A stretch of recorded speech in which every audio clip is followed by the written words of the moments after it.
Welcome to Tea Time with Shaylee and Amber, the podcast where we talk about all the shit that your horse wants you to know and what you can do about it. Amber is a horse trainer and a personal results coach, certified in Theta and Semitic breathwork. Shaylee is an animal communicator who also teaches communication. Both knowledge seekers with the intention of sharing that knowledge and hoping that we can encourage the listeners to do the same. All right, today on episode 9. Yep, we're going there. Horses in training. How to best show up for your horse and create realistic expectations about their training. Developing empathy for the both trainer and the horse, and understanding the value of being fully involved in the process. I just want you guys to know, if you're enjoying these episodes, we have something super juicy for you.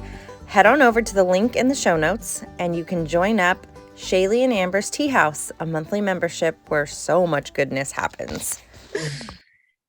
Hello, and thank you for joining us for episode 9. We're super excited to have you guys listening. If you missed last episode, it was Mare Magic. It was a pretty deep, kind of sad episode about the reality that our mares face and just kind of a little mindfulness talk about giving them grace and space when they might not be feeling their best due to hormones or pregnancy or anything like that. So if you missed it, check it out.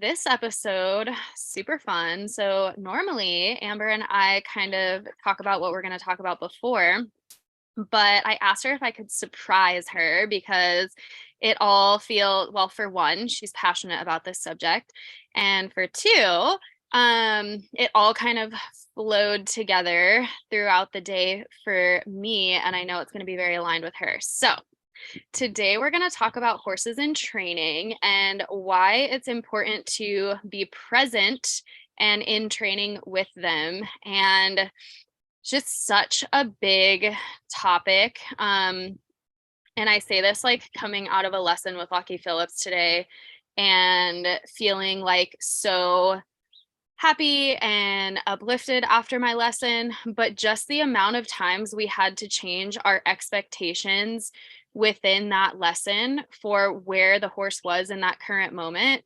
It was just so important for me to be present with my horse, and had that have been done with somebody else without me even if I was just the observer of someone doing that with my horse, there was just so much information within that one lesson.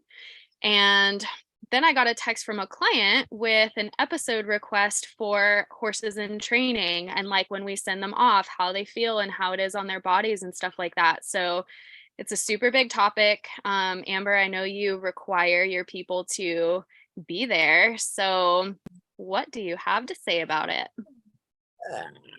So much. I feel like I always tell people when they are trying to decide a trainer to send their horse off to, is I always tell them to go take a lesson from them, because I feel like however that trainer makes you feel is pretty much going to be how they make your horse feel in sessions. Especially if you're sending horses off to just be started, like the style that the person teaches you in, like their energy behind what they're saying to you, even if you're on one of their horses and your horse isn't started yet, like that's the stuff that your horse is going to experience when you're not there. If you're not there, I know in the starting process, it's hard for people to get there every single day. And so there's a little grace, right? You know, if you had the time to spend every single day and schedules matching up, it makes it a bit tough, but being present, you know, a couple times a week for those sessions, even if you're not directly involved, is super important, because if it's a horse that's being started, right, and it's fresh and it's either new to you or you've raised it or whatever, to watch the process, to understand how that horse learns, like to see their little things, like maybe they're, you know, less confident on one side versus another, just these little like nuancy things that you're going to need to know when you take the horse away.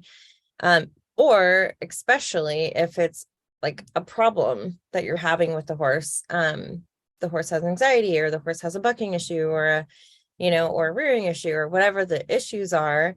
Because that, for me and the horses I take on, that's probably most likely going to be stemming from the owners, right? And so if those two things aren't being addressed simultaneously, then it's really what I did for the majority of my career, was take those horses on and not know how to help the people. And I will say it did get better.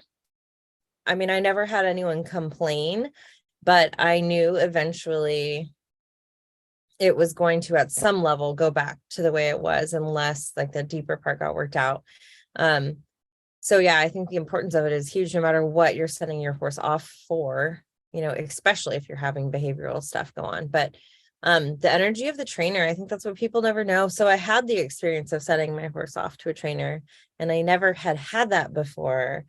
And it gave me a whole new level of empathy for my clients, mostly because I sent my horse off to a really great cow horse cutting trainer. He's been a friend of mine, mentor of mine for years and years. And I had started my horse, and I really wanted to show him. He was very talented. I sent him off because I wanted to get him on cattle consistently, and I knew I couldn't. And I wanted him to go somewhere where that was available to him for just like a month or two. And then once I sent him off, I then was I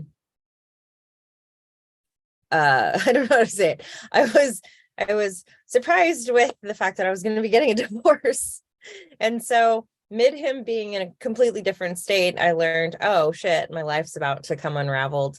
I kind of knew it was unraveling already, but and so he stayed a little bit longer than I had expected. But having him away from me was weird, and having him not be able to be involved because he was far away was hard. But what I will say is that every single time I reached out to check in on him, he always was available to tell me everything. So, if you're in a situation where your horse is far away from you, being with a trainer that doesn't get annoyed at you for wanting to be overly involved, or just know, like, you should want to, like, if you have a trainer that finds that like annoying or off-putting, then that's probably not a good, match either. So there's just like all these different aspects of it, because, in a perfect world, you'd be there every day and you learn everything along the way so you can carry it forward. But, in a less ideal situation like that, then at least you could do is have a trainer who's understanding of that and willing to, have a conversation with you every day if you want it, So those are my random thoughts 40 minutes later. Well, in videos too, right? Because I have some clients who I'm like, well, do you ever will they send you videos? And they'll be like, oh, well, I requested a video, but haven't really heard anything back for a couple of weeks. And that's just so crazy to me because, yeah, sometimes people do really hear of a trainer that has a good reputation and they're out of state or whatever. And I think at the very least, like, videos are important too. And just knowing also, like, sending your horse off. I feel like I run into this issue with horses where they get sent off and their tack is different, their feed is different, like, everything changes, their environment, their friends, their saddle. And I think it's so important to visit them at least in the beginning, because oftentimes owners will have no idea that the saddle isn't fitting, because some trainers, they're not saddle fitters and they only have certain amount of saddles that will fit on the horses. And like, it's your responsibility as the owner to go there and like see how the farrier is taking care of their feet, see do you agree with what's being put into their bodies? And if not, make some changes there for them nutritionally, or make some tack changes so that your horse is really, really set up for success. Because I have a lot of horses that go to training, and while they don't complain because they don't necessarily know anything else, you know what I mean? Especially like the young horses, like, they just don't know any better. They're going to this new environment and this is just what it is.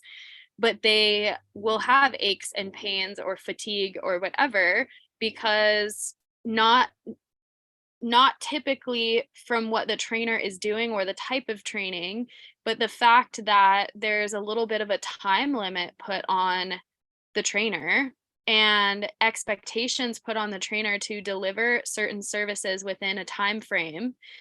And the horses are usually working like 5 days a week, like I feel like a lot of trainers work them consistently, and they don't often have like 1 week or 2 weeks to really like let down and like decompress, which is so important. I feel like it's hard for maybe owners to pay for horses to have that decompression period, but I really think that it's something that should become more normal and more mainstream, because a lot of horses that I talk to, they go straight to work and they hold so much energy and tension in their bodies. And the young ones, especially, because they're growing and everything is changing for them, and they just kind of struggle with like everything hitting them at once. And if we look at that from like that perspective, I think it kind of like opens your eyes a little bit. But and even just that expectation portion, I have a friend who took on a horse for halter training. Like the horse is like rideable, whatever, like older in life. And the person was like, I really want a compassionate trainer who's not going to like cowboy him around and who's going to like halter him, because he was like basically uncatchable essentially. Um and so she took him and she had this time frame to work with him, and he wanted, like, the expectation was that he would be halterable by the end of the month. And she started working with him, sending the owner like videos and stuff like that, but teaching him an entire different language, right? Because he was used to being haltered through like pressure or force, and she is more of a positive reinforcement trainer. And the person never came out to see her language that she was teaching him.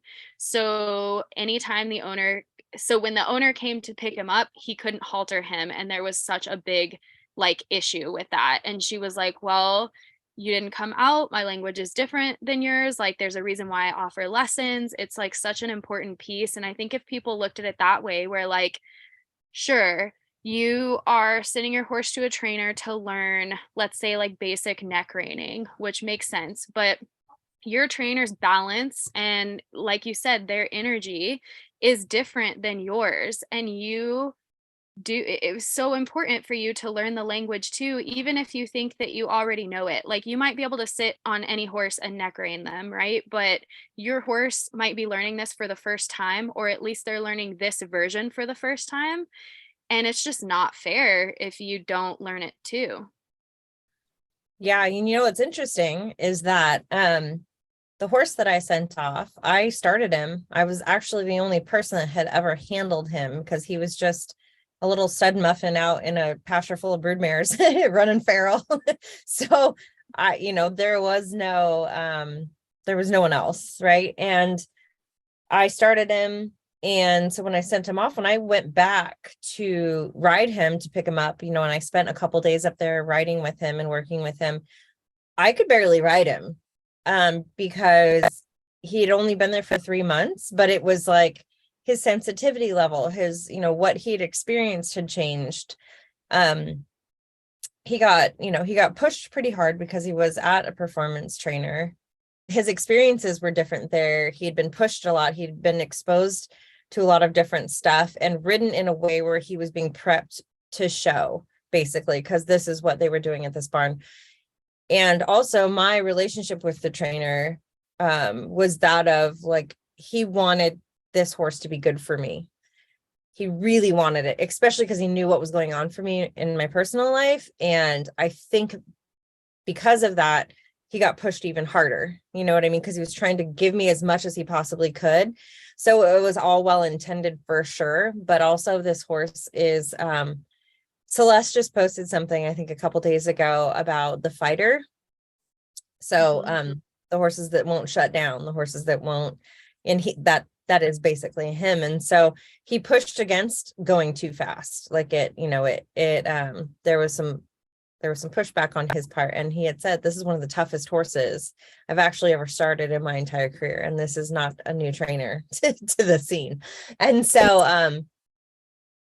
when I got out there to ride him, I was like, this horse is like taking off with me. And it was wild. I was like, what? I don't even know how to ride this. And he's still like that, but I've learned how to just be on him and be present on him and use my body and my energy in my seat, where I think a lot of trainers will do that naturally. I had been a trainer for years and years and years and years. Okay. At this point, like, it wasn't like I just learned how to ride, but I came back to a horse who had, like I said, he had different experiences. His sensitivity level was different, and I had to really like adjust what I was doing on his back. And it took me till I got home and to really just like unwind and be with him a little bit before we could reorganize our relationship. And he's great now, but people can get on him, and I can stop him just by like saying, whoa, from like a dead run with nothing, bridleless. But at the same time, someone can get on him and they'll be pulling on the reins and he'll be running off with them. It's like this, so if you're not going and spending time with the trainer to, like you said, like learn the language, like it's gonna seem like you just spent a bunch of money on something that, and you didn't get what you thought you were getting, when really you just don't understand how to get it. And so yeah. Yeah, such a big piece. And that expectation piece is so hard too. And that's like the reality of our world with our horses and what trainers go through, and why I think some trainers are resorted to like taking shortcuts, or maybe like the integrity of training. Like we've all heard stories, like horror stories, with trainers. And I think it kind of comes down to like the client's expectations as well, and just taking a deep dive into, why are you expecting this of your, I know that money is a thing, but like if we took money out and just felt into like why we're sending our horses to the trainer and what our expectations are, and like, can we be okay realizing that this is like a living, breathing being that is mostly agreeable. I mean, almost all horses are like mostly agreeable if they can physically do something. They're so willing. Giving them that grace to be that living, breathing being that they need to be on a day to day basis. And if it takes a little bit longer, I think it's important to adjust those expectations, and being there will help you understand why it's taking a little bit longer, understanding how they are from a day to day, and like perceiving their environment. And um just real quick, from like a horse's perspective, something that just kind of came to my mind is um shoeing and like changing their feet, because obviously when horses are at a trainer, they use the trainer's farrier. Like they have to switch farriers the majority of the time. And like, let's be real, like there's no two farriers that are the same. Like everyone does something a little bit differently, like the angle is going to change, or the balance, or whatever. um that is really hard on our horses, you guys. Like making those changes to their feet, the sensory awareness, the balance, all of that, and then they have to go perform a new task immediately without like even 2 or 3 days to get used to those feet. That is something that needs to change, because it creates so much compensation within our horses, and I just don't think that there is enough awareness around how big of an impact that actually makes to switch to a new farrier in general. Actually, like even your horses that you have at your property, and then you switch to a new farrier and you make all these changes, they need time to remap their body when those changes happen. That was a little bit of a squirrel, but very valid. Yeah. And I think, to speak from a trainer standpoint, the pressure really most of the time comes from the owner. I think most trainers would ideally want to go slower. Like I don't experience that anymore where I'm at in my career, because I just won't take courses on where the owner has that expectation. For the first 2 weeks, mostly it's them being integrated into my herd, and, spending time just like sitting and being with them and kind of just like identifying. So I get to do that, but it's because I have owners that are understanding of the process, because usually by the time they get to me, they're like, this is where I've landed and this is all I can do now. Like beyond this is I either have to get rid of this horse or, so I feel like they come to me a little bit more prepared and open for a different alternative. But the pressure really does come from the owner, because I do think most trainers know I could do this slower and better, but because I know I have to feed my family and I got bills to pay, and what trainers get paid is so ridiculously cheap for the amount of hours you have to spend. Good trainers, I think a lot of trainers have started to raise their prices. But it's still, when you break it down, it's like nothing, which is why I don't really take horses in training anymore. I have 2 here right now, but it's because it was a previous client and I know she understands all of this stuff and is willing to get the body work done. She's willing to do the dentist that, is going to take the entire body into account. She's willing to do the things with the feet that need to be done, and there's sand and there's ulcers. It's like, if you don't have a client that's willing to look at the big picture and do all of the things that need to be done, even if it means slowing the training down to take care of the body, then they're only going to be able to do what they can do. So it's really changing that mindset around your expectations of, I'm going to send my horse off to training and I want this to happen. And it's like, well, your horse has ulcers. Your horse has been wearing a saddle that hasn't fit for 3 years, and now it's cinchy. So now it needs to understand that piece. It's like, there's so much that goes into it. So I do feel like most trainers would prefer to go slow and they know how much needs to be done. But then I think you get wrapped up in the pressure of, I need to feed my family. So let me stick this martingale on, or let me, I'll ignore the fact that the horse probably has ulcers because I only have it for 30 days. You know what I mean? It's like so much goes like bypassed. It's crazy. It is crazy. And I think that's why there's so many like online avenues now, right? Where owners can meet with the trainer who's out of state. Like my lesson with Lockie, he's in freaking Spain. And I had like a perfectly great 40-minute lesson today from Tennessee, USA. So there are those resources now where trainers can look at you virtually and help you out and help you be more involved that way. And then there's those stories where horses do get pushed hard and they get injured, and the person is like frustrated because the horse got injured during training. And I feel like the trainer gets a bad rap, and it's just kind of interesting to me to hear it from a horse's perspective, because when I talk to the horses, they almost always feel that the trainer is well-meaning. Like almost always, I feel like I start this conversation with people like, this trainer is so well-meaning, but my body can't handle what they're asking of me, or the footing is really different from what I'm used to and I had a hard time with it, or the saddle didn't fit or whatever. And it's just kind of sad that it does fall on the trainer because of those expectations. But I will say that horses, they tell me that they feel that the trainers are well-meaning. They don't typically, at least my clients, and granted my clients, obviously I'm an animal communicator, and so people who really truly care about their horses come to me. It's not like I get like the lessers, like what do I call them, that like don't believe that their horses have emotions and feelings and like lives. But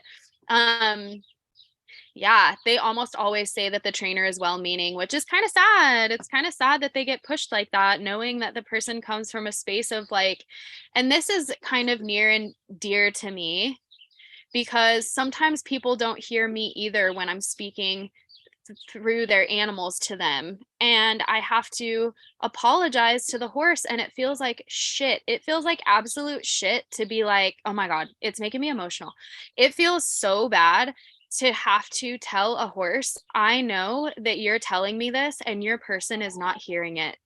And I can only imagine how many trainers have that same exact experience. Like, I know what you're telling me. I know your body's not ready for this and your person isn't hearing it. And I'm sorry. Like, that sucks. Yeah, it's pretty wild. It's pretty wild because I know of a couple people who have talked to communicators who have said, oh, my horse doesn't like this, but da da da. And it's just interesting to me. They're like, then why did you even Why did you even have the session if you weren't going to honor what they were saying? I find it fascinating. And I also, to speak to the horses feeling that, I feel like for most of my career, I was so unaware of a lot of this stuff, but I feel like I always was like thinking and feeling like was doing the best for them. Like I was like, oh, this is going to help them XYZ. Like this martingale is going to help them find balance. And, then it takes out, the inconsistency of my hands sometimes if I use this thing, or, you know what I mean? So always did I have the intention of, I feel like I'm helping the horse by doing this. And probably they didn't kill me because because they could feel that. I don't really feel like I ever had horses that I was pushing out of ego to like prove myself. Like that never felt like it came into my space, except for my own. Actually, that's a lie. Except for my own. And they're the ones I have now that were obviously like forgiving of me. And I never did it because it was like, I need to show the XYZ, but it was like an internal, like, I know you can do better. Like, I know you can do better. We just did this yesterday. That whole conversation that goes on for so many people. We just did this yesterday. There's no reason why I know. And it was this energy of like, I'm going to push you because I know you can do better. And then it was just interesting. So it never felt like this is going to make me believe I'm a good trainer, but it was just this totally different energy that I had with my own horses. It's very strange now that I think about it, because I'm different now with them. I'm just kind of, oh yeah, good job. You spun to the left, and they're so much more correct now. And all this performance stuff, I don't drill it in at all. Like I'll get on, teach a lesson, and then warm them up a little bit. I'm like, I wonder if you still know how to spin. And it's like so much faster, so much cleaner, so much softer in the body. And I'm like, and I literally don't even practice it anymore. So it's just this thing that you go through. I know a lot of people say, well, it's different for me with my own horse, like communicating with my own horse, or doing body work on my own horse, or working with my own horse. Like I feel like it's like that for everyone. So like people need to know that it's always harder with your own horse. Yeah. I know. I feel like I feel like the reason why I was like so emotional after my lesson with Lockie this morning was because of how much like grace that we had with the horse that I was working with today, and how much we like changed for him, and Lockie's ability to just be able to say like, hey, did you see that expression, or did you see this? Like, this is a big piece of your journey. And I went into the barn, and my horse that I've had for 10 years now was staring at me, and I was just like, fuck, man, like, thanks for being so patient with me, because I remember just being frustrated. Like, he has always taken care of me, never bucked me off, has always loaded on the trailer. Like, he has been such a constant, taught me how to communicate, just an all around, just freaking badass horse. And I'm like, I cannot believe like like how much he put I mean, I don't want to say put up with, but it is. It's like how much he allowed me to like fuck up and keep fucking up and like pressing on. It's so crazy to me. And then like I took him into the arena, and all he wanted to do was stand by the gate. And so I just told him. So then I just started listing out things I was grateful for. And I was like, well, if that's all we do today, that's enough. And I like walked away, and then he started following me, and I was like, oh, glad you heard me.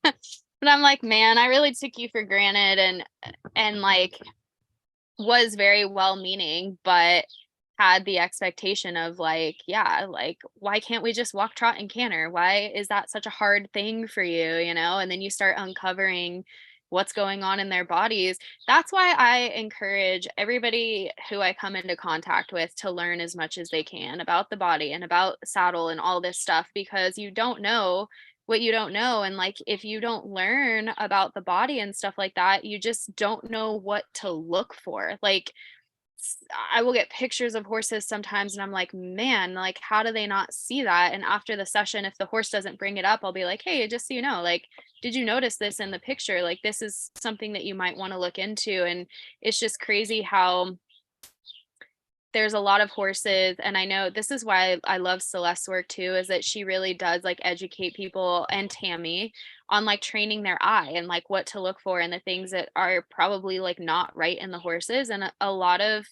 people don't know what it looks like when a horse is being pushed too hard and how that manifests in their bodies. Yeah, and it's crazy as a trainer that I didn't know shit about the body. Like, there's a lot of stuff that I did intuitively over the last, like, probably starting in like 2017, where I started to just like get these like thoughts that would pop into my head as I was working with these horses. And it was like, then I started describing it as like, okay, so like if you just imagined a hose was stuffed up their nose and all went all the way down their spine, like just find the kinks in the hose. Like I didn't even have language. I didn't understand anything as a trainer who over 20 years doesn't know shit about the body, right? Until literally, last year where I started, we started having Sandy Vreeberg come out, and she does a lot of the Masterson trainings, and Jim would be here doing the certification. So I started to like see it secondhand and was like, oh, hold on, hold on. There's actually words for what I'm trying to say. And then meeting Tammy and meeting Celeste and having them on the podcast, and then like learning from them and being like, oh, there's this entire world that I had no idea. And that should literally be like a requirement of a horse trainer who is doing nothing but manipulating their bodies should really know about how the body works, but you don't. You know what I mean? Like, you don't know what you don't know.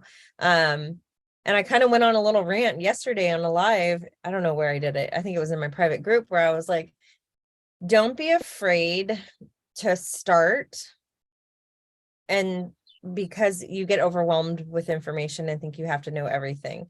Because that sort of happened to me, and I got into this like paralysis last year where I was like, holy crap, like I don't know enough to even be near these horses. And it freaked me out.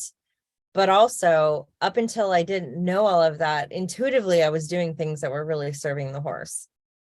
So I think it's about like really slowing down and listening to what your horse is saying in each moment, and actually paying attention to, like what's going on for them, and not getting like continuing your education and understanding forward, but like not letting it overwhelm you and go, oh my gosh, I can't even go near my horse now. It's like a fine balance of learn it and then listen to what they're telling you about what you're doing with them.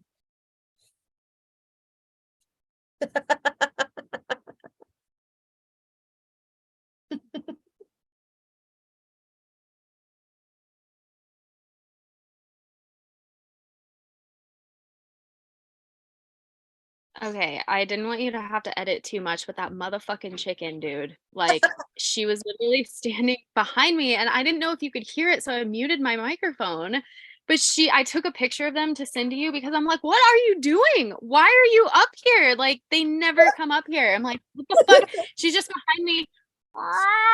Like, what is going on right now?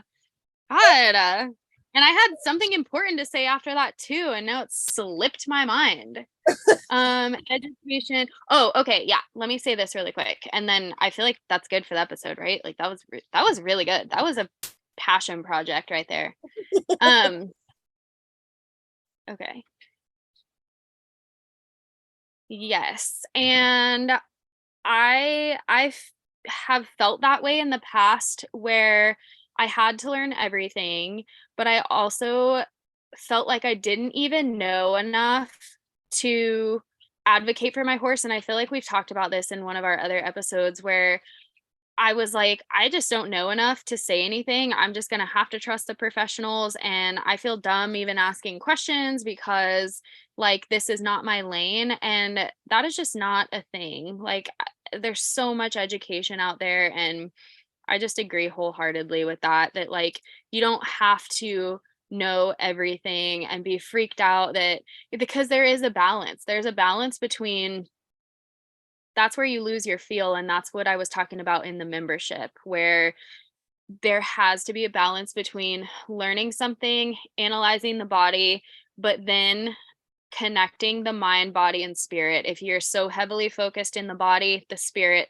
gets low because there's negativity and resistance that comes with that, or the mind starts getting frustrated because there needs to be more play or whatever. So, like, the mind, body, and spirit are all connected, and yeah, learn what you can, but then like keep the play and do little different things that kind of connect those three pieces. Yeah, and I think when you're balancing between those three, you leave the margin for magic, where I feel like there's a little bit of woo that comes in where all of a sudden you're like, how did this thing shift? And I don't know, I didn't physically do this, but x-rays now show that this XYZ thing is gone. It's like there is stuff in there that I fully wholeheartedly know is happening, but sometimes can't explain it. And I think when I first started I redid my private group. I had a whole private group that was so aligned with my old trainer life that I literally had to stop the entire group. And there was a lot of people in there, and I was just like, I quit. Like, I need to like close this entire thing down and start over. And we talked about doing Woo Wednesdays, and people will say that all the time, like, oh, it's all very woo. And it's like, well, why are we saying that? Like, what is that? And somebody's description of it like sat with me and stayed with me forever. And it was like wisdom openly observed. So it was like, you're seeing this